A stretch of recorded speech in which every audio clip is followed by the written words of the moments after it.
त्याप्रमाणे माझे परममित्र ज्याने अनेक वेळ मला या कालवण कोलिकेश्वर गावातले बापू धोई या ठिकाणी उपस्थित आहेत. त्यांचेही मनपूर्वक या ठिकाणी मी आभार व्यक्त करतो. त्यांनाही लाख धन्यवाद देतो.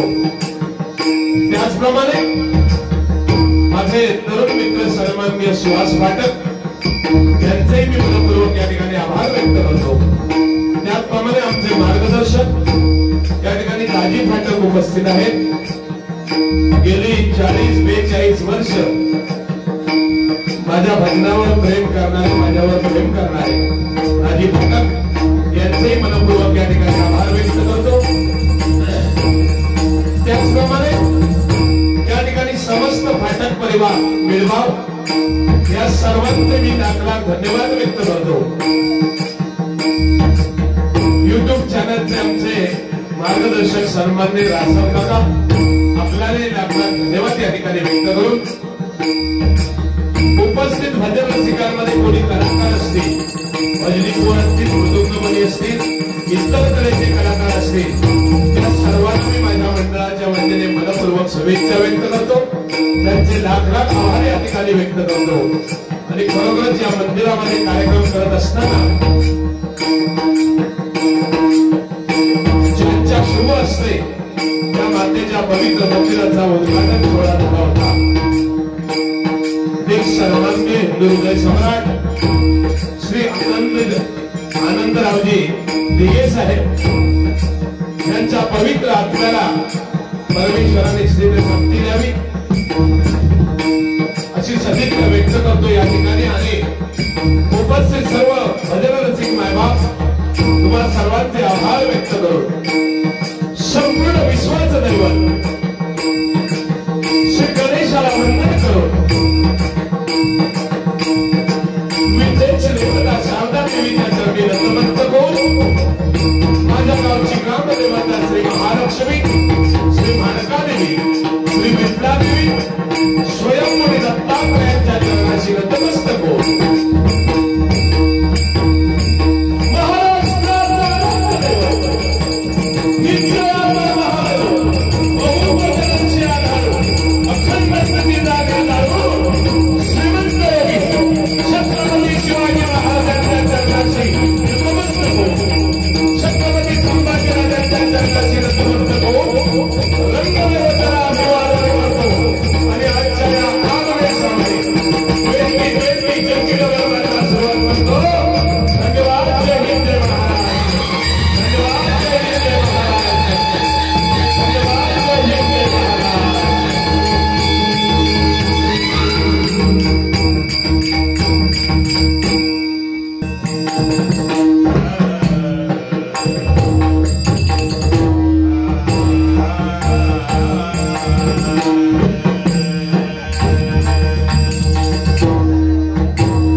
तव भजनी देवी मम वाचा रोजाया तव भजनी देवी मम वाचा रोजाया नमः नमस्कार माझा तुला गणराया नमस्कार माझा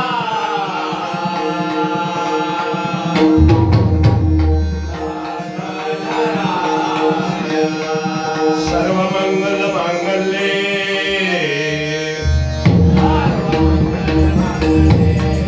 शिवे सर्वार्थ साधिके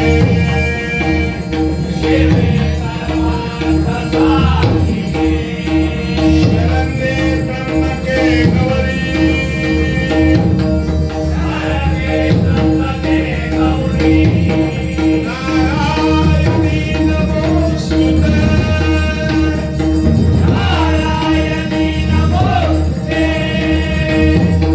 नारायणी नमोस्तुते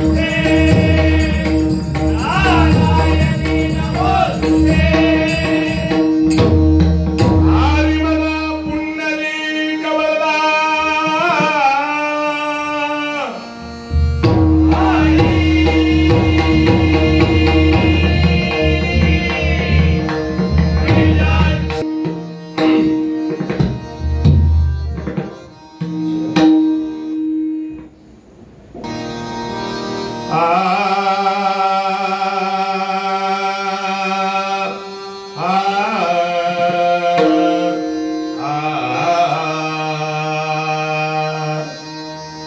धन्यवाद मंडळी. या ठिकाणी श्री गजबादेवी मातेचा 28वा वर्धापन दिन सोहळा मोठ्या थाटामाटात आपण या ठिकाणी साजरा केलेला आहे. सन्माननीय आपल्या सर्वांचे लाडके आमदार सन्माननीय रवींद्र फाटकजी साहेब आज एवढे व्यस्त असताना पण आईवर एवढा मोठा विश्वास आणि म्हणून आईच्या या वर्धापन दिन सोहळ्यानिमित्त स्वतः या ठिकाणी उपस्थित राहिलेले आहेत. त्यांच्या समवेत आलेले सर्व कार्यकर्ते सर्वांना मी लाख लाख धन्यवाद व्यक्त करतो. रवींद्रजी फाटक साहेब मुंबई सारख्या नगरीमध्ये ठाण्यामध्ये आज अतिशय चांगलं कार्य अनेक वर्ष करत आहेत. त्याचं फलित म्हणून त्यांना अनेक पदं मिळाली आणि आता विद्यमान ते आमदार या ठिकाणी आहेत. खरोखरच त्यांच्या कर्तृत्वामध्ये गजबादेवीने शक्ती द्यावी, ताकद द्यावी. त्यांच्या सर्व इच्छा मनोकामना त्या आईने पूर्ण कराव्या. तुझ्यावर असलेला विश्वास, दृढ भक्ती आणि म्हणून या ठिकाणी तुझ्या सेवेसाठी आजचा हा दिवस पूर्ण तुझ्यासाठी काढताय. त्यांच्या कर्तृत्वामध्ये त्यांना चांगलं यश दे, उत्तरोत्तर प्रगती त्यांची या ठिकाणी व्हावी असे मी आई गजबादेवीच्या चरणी प्रार्थना करतो. मी पहिलं भजन या ठिकाणी सादर करणार आहे. हा भजनाचा कार्यक्रम आहे. भजन म्हटलं की पवित्र कार्यक्रम आहे, कारण अक्षर 3 आहेत. पदाचा अर्थ अतिशय चांगला आहे. भजन, भ म्हणजे भजावा, ज म्हणजे जपावा आणि न म्हणजे नमावा. त्याचं नाव भजन आहे. भजन भ म्हणजे भक्ती रसातून, ज म्हणजे जनमानसासमोर, न म्हणजे नतमस्तक होणे. त्याचं नाव भजन आहे. व्यसन मुक्तीचं साधन म्हणून भजन आहे. दुःख विसरायला लावणारं साधन म्हणून या भजनाकडे पाहिलं जातं, नाही का? प्रत्येक मानवाला भजनाशिवाय गत्यंतर नाहीये. मनुष्य जन्माला बारशाला भजन, त्याचा वाढदिवस असला भजन. हा पवित्र कार्यक्रम या ठिकाणी आज आई जगदंबा गजबादेवीच्या वाढदिवसानिमित्त ठेवलेला आहे. त्या आईवरती असलेला दृढ विश्वास म्हणून एवढे भक्तगण या ठिकाणी येतात. कारण हे मंदिर बघा अगदी समुद्राच्या काठावर, म्हणजे इकडे गावाचा संबंधच कुठला राहिला नाही, अशा शांत वातावरणामध्ये आई गजबादेवी या ठिकाणी विराजमान झालेली आहे. कारण देव कुठे असतो? जेथे दया, क्षमा, शांती, तेथे देवाची वस्ती असते.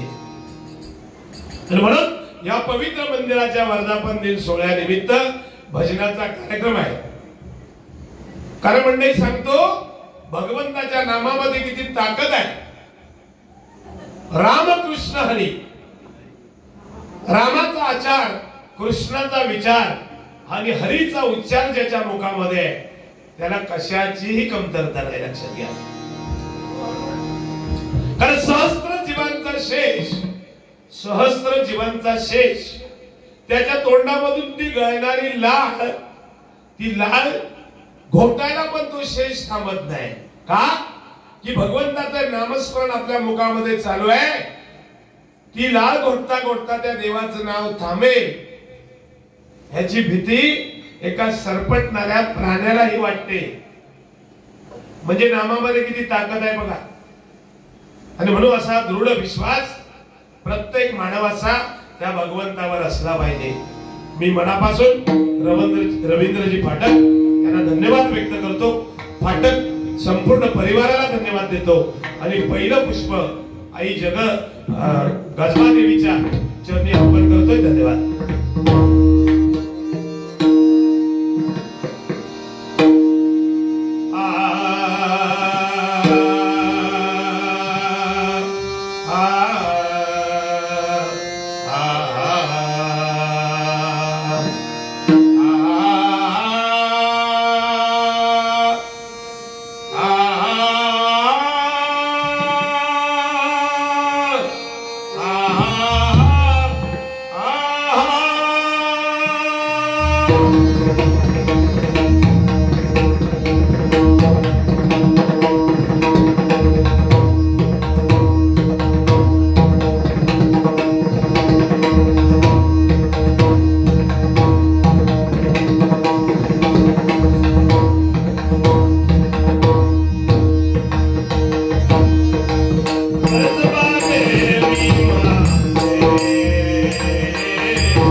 देव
या ठिकाणी रूपाचा ध्यानाचा अभंग सादर करतो। कारण कोणत्याही प्रकारचं भजन म्हटलं की त्या भजनामध्ये रूपाचा ध्यानाचा अभंग हा झालाच पाहिजे, साधू संतांची परंपरा आहे। तर या अभंगाशिवाय भजन कधी पूर्ण झालेलं नाहीये। तर या रूपाच्या अभंगामध्ये परमेश्वराचं रूप आठवायचं असतं आणि म्हणून बघा या रूपाच्या अभंगामध्ये आपल्याला सांगू इच्छितो की परमेश्वरा इतकं नातं आपल्या आईचं असतं, आपल्या वडिलांचं असतं। कारण आई आणि वडील हे देवा एवढे पवित्र आहेत, नाही का? कारण ज्या पुंडलिकाने आपल्या आई वडिलांची मनोभावे सेवा केली, एवढी सेवा केली, एवढी सेवा केली, साक्षात पांडुरंगाला त्या पुंडलिकाच्या दरबारी यावं लागलं। आई वडिलांच्या सेवेमध्ये किती ताकद आहे बघा मंडळी। पुंडलिक काय सामान्य नव्हता पहिला। सुरुवातीला पुंडलिकाने काय केलं, आई वडिलांच्या गळ्यामध्ये दोरी बांधली, बायकोला खांद्यावर घेतलं आणि काशी यात्रा करण्यासाठी निघाला। तेवढ्यात साक्षात्कार झाला, अरे वेड्या, अरे काशीला कशाला निघालास? अरे हे करतोय तू पाप आहे, याच्यातून कुठल्याही तीर्थ क्षेत्राला जा, तुला पुण्य प्राप्त होणार नाही। आई वडिलांच्या गळ्यामध्ये दोरी बांधली आहे, बायकोला खांद्यावर घेतलं आणि तीर्थयात्रेला निघालास, अरे तुझ्यासारखा पापी मला दुसरा कोण नाही। हे त्याच्या लक्षात आल्याबरोबर क्षणाचा विलंब न लावता स्वतःच्या घरी गेला आणि आपल्या आई वडिलांची सेवा एवढी चालू केली, एवढी सेवा चालू केली की साक्षात पांडुरंगाला पण त्या पुंडलिकाच्या दरबारी यावं लागलं। ही आई वडिलांच्या सेवेमध्ये ताकद आहे मंडळी। कारण देवाची सेवा करून आपल्याला आई मिळवता येत नाही, पण आईची सेवा करून परमेश्वराला आपल्या दारात आणण्याची ताकद त्या आई वडिलांच्या सेवेमध्ये आहे मंडळी, लक्षात घ्या।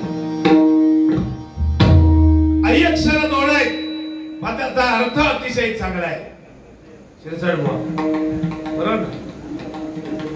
आई आ म्हणजे आत्मा आणि ई म्हणजे ईश्वर.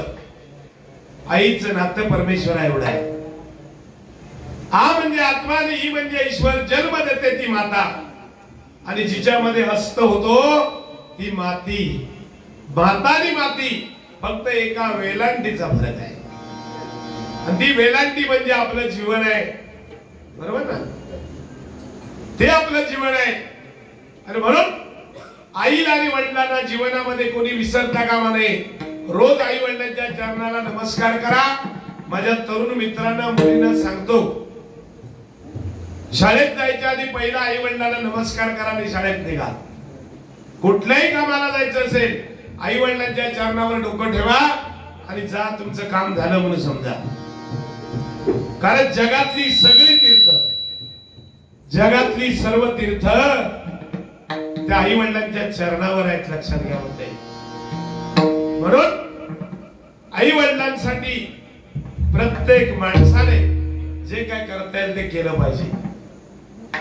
जिवंतपणे आपण म्हणणे जे काय करायचं आई वडिलांसाठी ते जिवंतपणे करा. मेल्यानंतर गावात जेवण मुळीच घालू नको. बरोबर ना? काय उपयोग नाही त्याचा. गावाला जेवण घालायला हरकत नाही, पण आई वडिलांची मनापासून सेवा केली तर मग करा. आता देखावा नको. बरोबर ना? कारण काय गंमत आहे, गाव असं आहे 5 भाज्या बनवल्या ना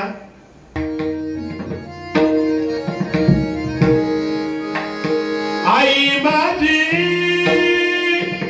मायेचा सागर दिला तिने जीवनाकार. आई माझी मायेचा सागर दिला तिने जीवनाकार. आई माझी मायेचा सागर दिला तिने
रात्र काबड कष्ट करणारा तो बाप कोणाला समजला नाही. आई दुःख दाखवू शकते. एखाद्या प्रसंगाला आई रडून दाखवू शकते, पण त्या बापाला रडण्याचा अधिकार नाही हो. अहोरात्र कष्ट करतो, प्रपंचासाठी झटतो, पण तो रडून दाखवू शकत नाही. कारण तो घराचा धारक असतो, जबाबदार व्यक्ती असतो. म्हणजे लक्षात ठेवा, बाप दोनदाच रडतो. बाप फक्त दोनदा आयुष्यात रडतो. एकदा मुलीची पाठवणी करतो ना सासरी, दरवाजाच्या बाहेर गेली की दरवाजाच्या आतमध्ये लपून ढसा ढसा रडणारा तो बाप आहे. लक्षात घ्या. मुलीचं ते प्रेम आठवून ढसा ढसा रडतो. आणि दुसऱ्या वेळी कधी सांगा, मुलगीची पाठवणी केल्यावर एकदा आणि जन्म दिलेली मुलं ज्यावेळी आई वडिलांकडे पाठ करतात तेव्हा एकदा बाप रडतो. त्याला ते दुःख सहन होत नाही. तळ हाताच्या फोडावरती सांभाळलेली मुलं ज्यावेळी पाठ करतात आई वडिलांकडे त्यावेळी मात्र त्याला ते दुःख सहन होत नाही. तेव्हा बाप रडतो. असे 2 वेळ बाप रडतो, लक्षात घ्या. आणि म्हणून माझ्या तरुण मित्रांना सांगतो, तुम्हाला काम जमत नसेल करू नका, जास्त शिक्षण घेतायत घेऊ नका, पण आई वडिलांची समाजामध्ये लज्जेने मान खाली घालावी लागेल असं कृत्य मात्र कोणी करू नका. असं कृत्य मात्र कोणी करू नका. अनेक गोष्टी सांगण्यासारख्या पण वेळेचं बंधन आहे. कारण या ठिकाणी रूपाचा अभंग झाला की बुवांकडे बारी जाणार आहे. आमची नवीन नियमावली आहे. प्रार्थना, नोटेशन आणि रूपाचा अभंग, बरोबर हे सलग झालं पाहिजे. आणि बुवा तंतोतंत सगळ्या बुवांनी आपण ब्रेक लावल्या दिवसापासून पाळलेला आहे. सगळ्या भजनी बुवांसाठी एकदा जोरदार टाळ्या वाजवा. नियमावली आम्ही जी घातली आहे ती शिस्तप्रिय पाळलेली आहे. मनापासून धन्यवाद देतो.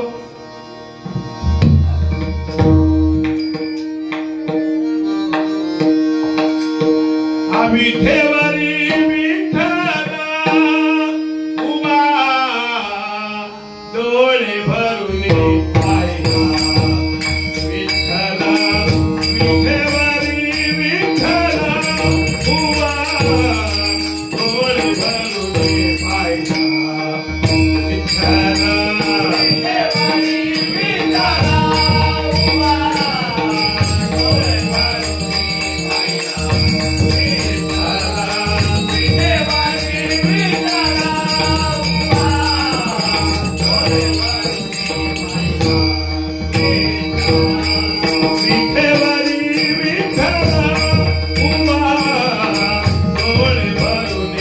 Bye.